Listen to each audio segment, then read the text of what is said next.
Que vous soyez un étudiant à la recherche d'un premier emploi ou quelqu'un à la recherche d'un métier pour votre vie future, vous devrez obligatoirement passer par l'étape du CV, une étape primordiale. Un CV, c'est essentiel, c'est ce qui vous permettra, ou non, d'avoir un entretien d'embauche. Il faut que votre CV soit tape à l'œil. Il faut savoir qu'un recruteur ne regardera que quelques petites secondes votre CV avant de décider de vous accorder cet entretien ou non.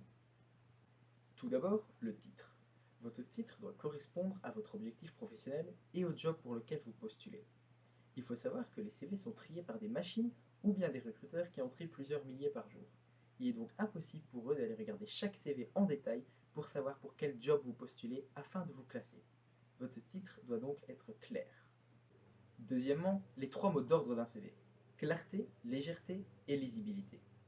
Si votre CV est trop lourd, que ce soit en taille informatique ou visuellement, la machine ne pourra pas l'ouvrir ou le recruteur n'aura pas envie de le lire. Essayez donc de garder quelque chose de sobre et simple. Troisièmement, la chronologie est elle aussi très importante.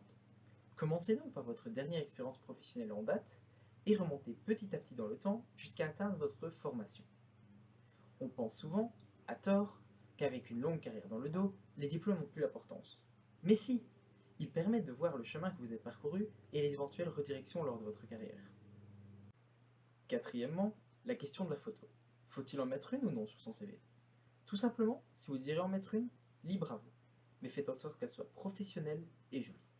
Si vous préférez ne pas en mettre, rien ne vous y oblige. En cinquième position, je vous parlerai des centres d'intérêt. Sachez qu'il est nécessaire de les indiquer sur un CV uniquement s'ils ont un rapport avec le domaine dans lequel vous cherchez du travail.